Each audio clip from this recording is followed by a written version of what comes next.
podcasting's choice. From coast to coast, continent to continent, right here 24/7. PNR.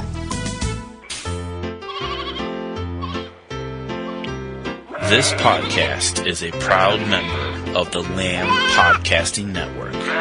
Find the network at largeassmovieblogs.com.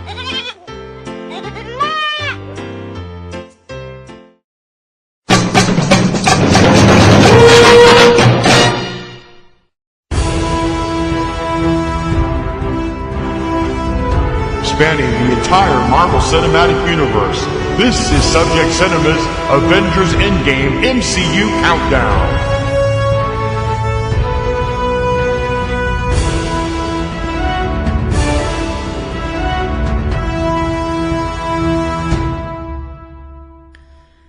Welcome to Subject Cinema's Avengers Endgame MCU Countdown. I'm TC Kirkham. Hi, I'm Kim Brown. It is Tuesday, April 17th. Yes. And we took a day off because we were trying to line things up a little bit better and because we know you're probably getting burnt out after a week of solid podcasts. So we took a day breather and we're back today as we continue our chronological march through time in the Marvel Cinematic Universe.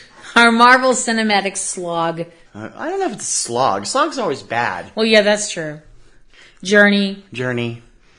Sojourn. Yes. Sanchez. Every journey has a beginning, and we're getting towards the end. Sachet through things. Sachet or even Shantae. I knew she was going to do that. We are up to movie number 12 in the group, and it's another one that has a little bit more of comedy in addition to action.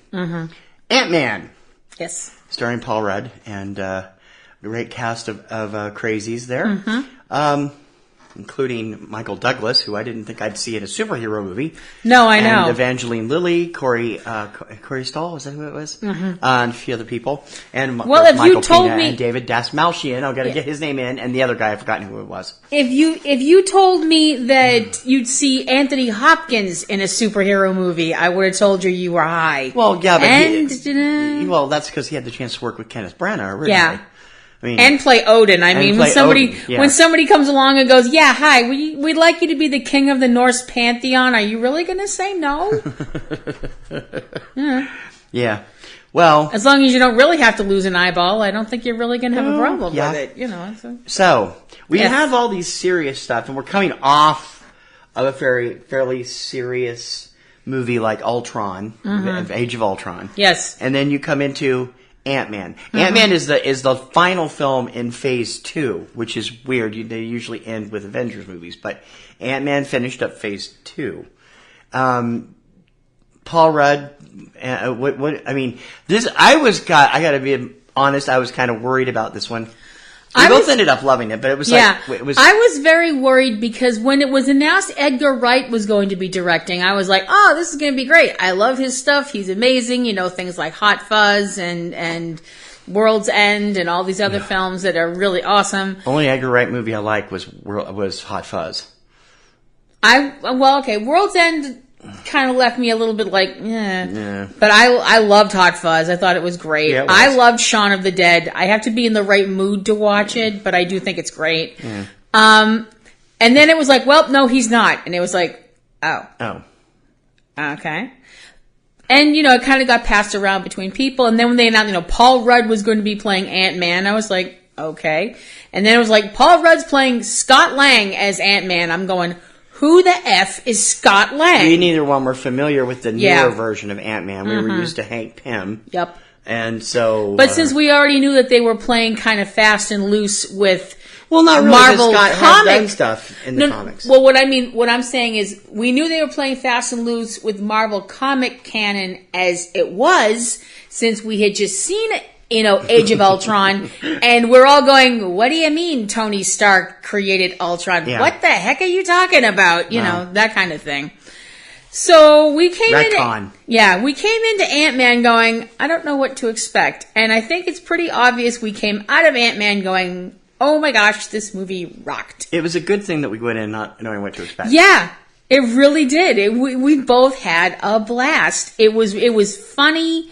It was sweet in a couple of places. Because Scott Lang, Paul Rudd's character, he's a decent bloke. He's a decent guy that makes some choices that you're like, wow. You know, I mean, he actually did do something that most of us would be like, gosh, wow, somebody actually did that. That's crazy awesome. What a brave person. Oh, wait, you mean he went to jail? You know, it's because all those people who were out there being like, yeah, I'm going to stick it to the man and I'm going to hack into something and do all this stuff and power to the people and all that. Yeah, that's also kind of illegal. And it doesn't work usually. Yeah, usually.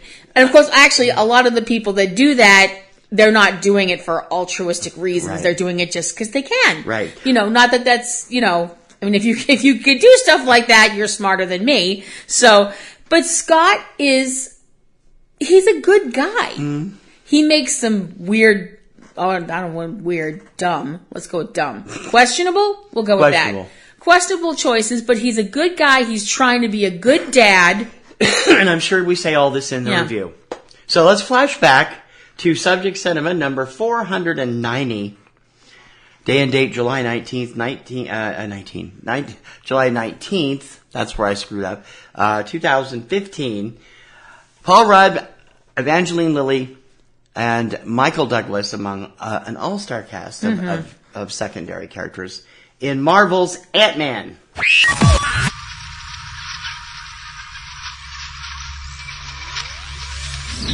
Imagine a soldier the size of an insect. The ultimate secret weapon. If you give godlike powers to everyone, it's going to be chaos. So how do we stop him? I know a guy. Scott, I've been watching you for a while. You're different. And I believe everyone deserves a shot at redemption. Do you? Absolutely. My days of breaking into places and stealing stuff are over. What do you want me to do? I want you to break into a place and steal some stuff. Makes sense. He flies through the air on the back of an ant with wings, not with the greatest of ease. He shrinks with less ease and gets bigger with even less ease, at least at the beginning. He's an amiable burglar who is targeted by a brilliant inventor to become a new hero of sorts. Paul Rudd, Michael Douglas, and Evangeline Lilly and Corey Stoll in the latest Marvel Cinematic Universe entry, Ant-Man. Give us the rundown. We begin in 1989, where scientist Hank Pym has resigned quite violently from S.H.I.E.L.D. Because they intend to replicate his technology because he is the original Ant-Man, a hero that has been able to shrink his body by keeping proportionate strength. So when he's small, he's a superhero, basically. He believes that technology is dangerous and wants it suppressed because he feels like it could, in the hands of the wrong person, it could become a weapon. Like S.H.I.E.L.D. Like S.H.I.E.L.D. Which is what Howard and Peggy Carter are doing, and Howard Stark and Peggy Carter are there. Yeah. Although they're the good guys. They are. Well, sort of. Hank doesn't think much of Howard. No. We come to the present day, and Hank's daughter, Hope, who he is estranged from, and his former protege, a gentleman named Darren Cross, they have forced Hank out of his own company. And Cross is very close to perfecting a suit of his own, a shrinking suit that he calls the Yellow Jacket, which he shows to Pym, who was absolutely horrified by the idea. It's not quite up to snuff yet. They haven't done any human tests, although they have killed a bunch of innocent little lambs, you fricking murderous sons of bitches. Now, commentary later. Sorry, they were little fluffy lambs! Sorry. Put your movie critic helmet back on. Sorry. Continue. We cut away to a prison where a thief named Scott Lang has been released from jail after being in jail for 3 years, because he found out that the company he was working for was corrupt, hacked into their system, and gave the money back to the people that was stolen from. So he's a thief, but he's a burglar, not a robber, because robber implies violence. He's very, very specific about that. Yep. He hooks up with his friend Luis, who gives him a place to stay. He's trying to get back in the good graces of his ex-wife, who is seeing a police officer right now, so he can see his daughter Maddie, whom he loves very much. Unfortunately, he can't hold a job because he is an ex-con and people tend to frown on that sort of thing. Especially Baskin-Robbins. Nice product placement. Anyway. Yeah. Apparently Baskin-Robbins is a bunch of dicks. I wasn't going to say that, but anyway. But leave it to Kim. I can't believe that they would allow that to happen either. Anyway. Leave it to Kim to be wildly inappropriate. Hooray! Scott winds up agreeing with Luis, who knows a guy, who knows a guy, who knows a guy, etc., so on and so forth, to break into a house that a friend of theirs knows about. This gentleman who's very old, has a safe in his basement, and is going to be away.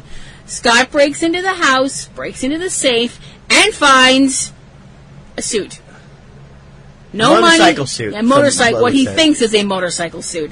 It turns out it is much, much more than that. And Scott has to make the decision about whether or not he wants to become the new Ant-Man. With Paul Rudd as Scott Lang, a.k.a. Ant-Man, Evangeline Lilly as Hope Van Dyne, the daughter of Hank Pym, and Janet Van Dyne. Corey Stahl as Darren Cross. Bobby Cannavale as Paxton. Michael Pena as Luis. Tip T.I. Harris as Dave. Anthony Mackie, and a cameo that everybody knows about but wasn't supposed to, as Falcon. Wood Harris as Gale, a police officer and partner of Bobby Cannavale's character. Judy Greer as Maggie, his ex-wife. David Dastmalchian as Kurt, another member of the team. And also guest appearances by John Slattery and Haley Atwell, representing the elder Howard Stark and Peggy Carter, and Michael Douglas as Hank Pym, plus Martin Donovan as a former member of S.H.I.E.L.D. who he punches in the face at the first scene. Anyway, who deserved because he was a dick. So, what'd you think? You were not really that hyped about this film. Not for the longest time, no.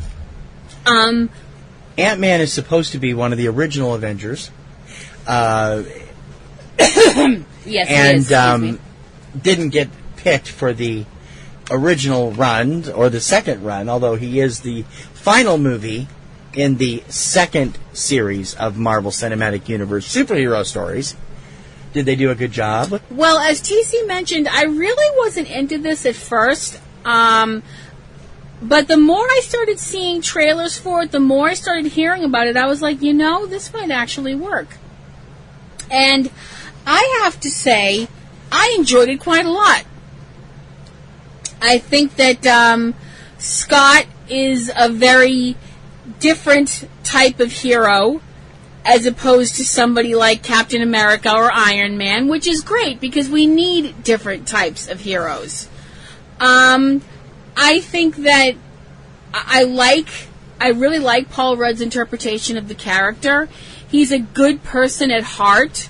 He makes some dumb choices, but at heart, he's a good... He made dumb choices for the right reasons. Yeah. Let's put it that way. Yeah, absolutely. He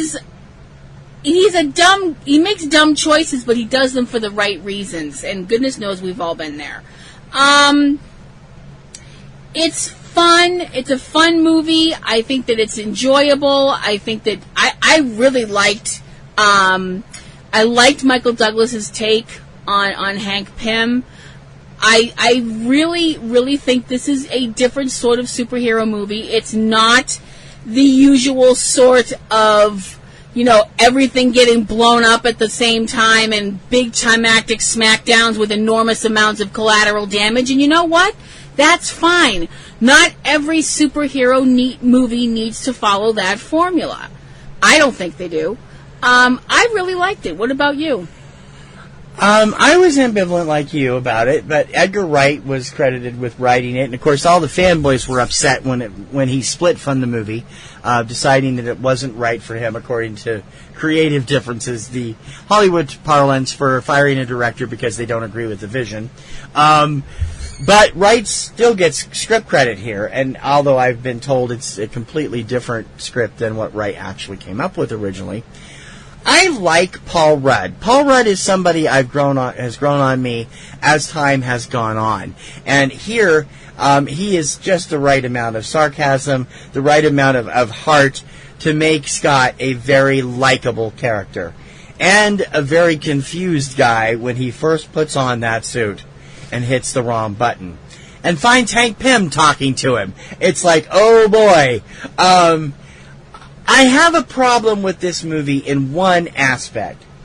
Michael Pena is one of the most capable actors out there, and yet he continually gets stuck in these stereotyped Latino roles. Luis is Scott's former cellmate, also a thief of sorts. Yeah. And he stayed friends with Scott, and he brought in these other two friends that end up becoming friends with Scott as well. And Pena is given in this movie to giving a lot of these ridiculous stories that take forever to get to the end of.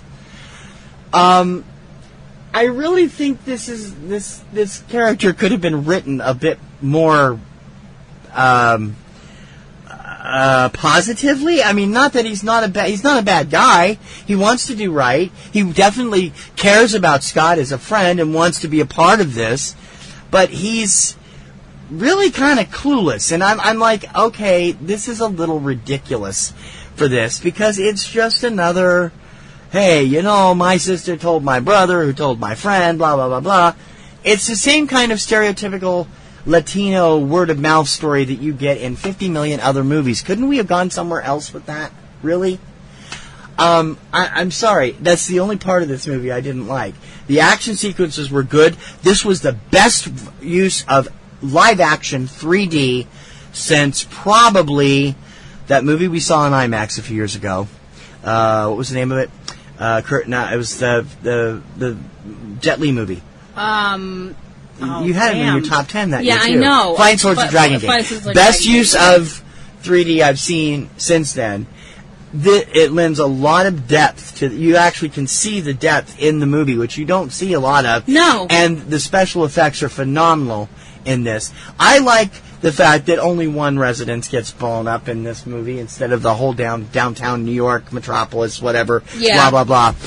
Which gives it a real... And the sequence, which they gave away in the TV trailer, with the toy train set is really, really scary, and then it's really, really funny. So it's like, okay, this is really good.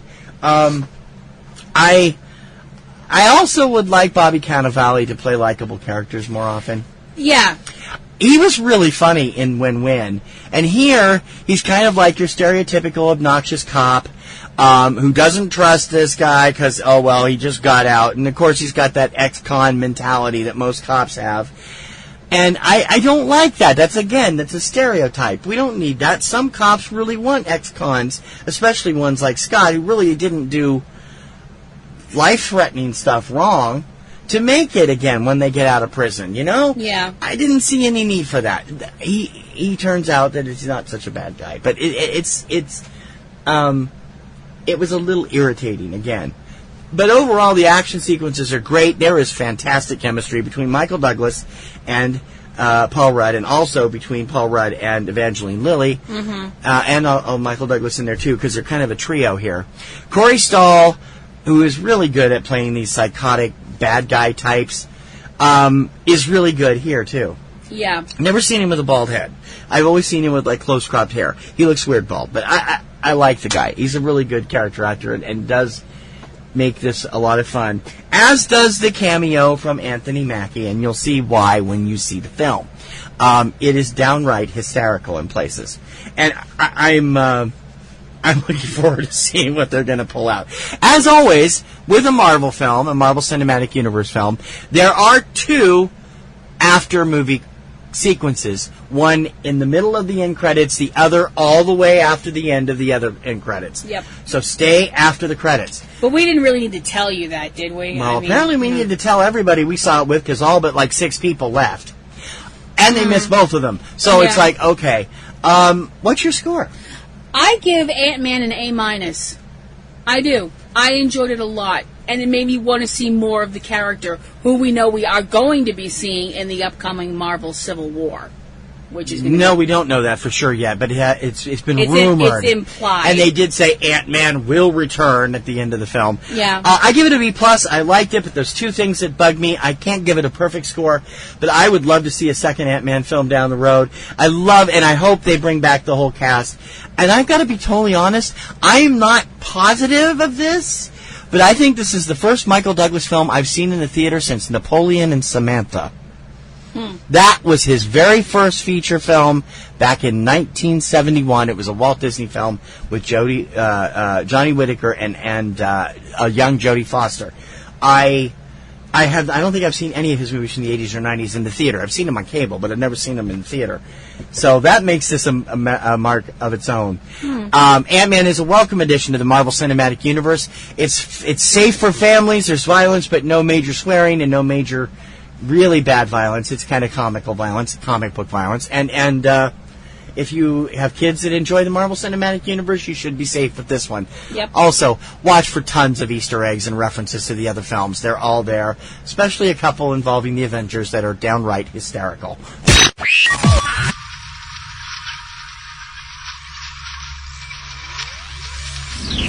This is just a really fun movie all the way around. It really is. Paul Rudd is funny as hell. Michael Douglas, I have always been able to take or leave him. Sometimes I really like him in movies and projects. I loved him when he was a younger guy and doing Streets of San Francisco. But I haven't been terribly impressed with a lot of his movies because they're simply not my cup of tea. I mean, the movies themselves, not him. Right. He's always been great. Yeah. But he is so spot on as Hank Pym. It's scary. Evangeline Lilly, well, she's just awesome. Yes, she is. She was awesome in Lost. She was awesome in the Hobbit movies. She's awesome here. Yeah, she's got another franchise now. Yeah. You know, she's part of the Marvel movie universe as well as is playing the elf Toriel in Middle Earth. He created Elf Toriel. Yes. Well, yeah, because one created especially for the movies. Yeah. Which all the Tolkien purists were going nuts about. Yeah. But it served its purpose. I'm a big Michael Pena fan. I like him. He plays drama well, and he plays comedy well. And here he's really great. Now, they overdid it in the second movie, which we'll talk about later, but he and his little group of friends from that were Scott's friends from prison. Well, he was Scott's friend. He was Scott's cellmate in prison. Right. His character, Luis. And I don't know if the other 2 guys are supposed to be ex-cons as well. I'm not really sure. I thought they were. I thought they were all from the... I don't know. He got them all from prison. But I don't know. You are especially a big fan of David Dastmalchian. I am enamored with David Dastmalchian because I just think he's an incredible actor. Hey, David. And he happens to be a Svengoolie fan. And he happens to be a Svengoolie fan, which makes him just 8 shades of awesome. And he actually answered me once on Twitter, so that was really cool. That's cool. Corey Stoll is one of those actors that, Corey, I don't want you to take this the wrong way. You are really good at making my flesh crawl. He's one of these people, more recently, like Mark Strong and also Dane DeHaan. Although they've all played decent people. Yes. They're best known for playing psychotic scumbags. Yeah. Bless your heart. Corey's very good at it. He's very good at it. Darren Cross, you actually kind of at first, you almost want to be like, maybe Hank Pym's being a little bit unfair to Darren, and then you're like, nope. And it's like, oh wait, no, this guy is not a nice person. And when you realize who his character is figuratively in bed with, it's like, oh crap, this just got intensely bad. Yeah. But all the time, for the most part, he's very charming. Yes. It's when the mask kind of slips a little bit, you're like, okay, I'm officially afraid now. Speaking of facial stuff, the facial de-aging that they did on certain people in this film, including Michael Douglas. Mm-hmm. Oh my gosh. I mean, when you look at the work that they did with the computer programming to, you know, make him look younger and other characters look younger, you know, from, you know, it's supposed to be like 30 years ago or whatever, or longer than that. Yeah. And it's like, wow. You know, it's really scary how much this stuff has come. Well, that was set, you know, the precedent was set for that in Captain America, the First Avenger. So yeah, I know. It's crazy. It is a really funny movie. I mean, if you get kind of creeped out by bugs, you may have a little problem. And it has a great cameo from that connects it to the Avengers. So yes, it's great. Very, very great cameo. One of the funniest fight scenes I've ever seen. Yep. Tomorrow, we will go into the movie that really started the terrible schism that started an earthquake and a landslide and a tsunami of bad feelings in the Avengers universe as Captain America and Iron Man face off in, no uncertain terms. It turns really ugly. And Captain America Civil War, part of the Subject Cinema Avengers Endgame MCU countdown. Until tomorrow, I'm TC Kirkham. I'm Kim Brown. We are on the way. Stick with us. And pick a side.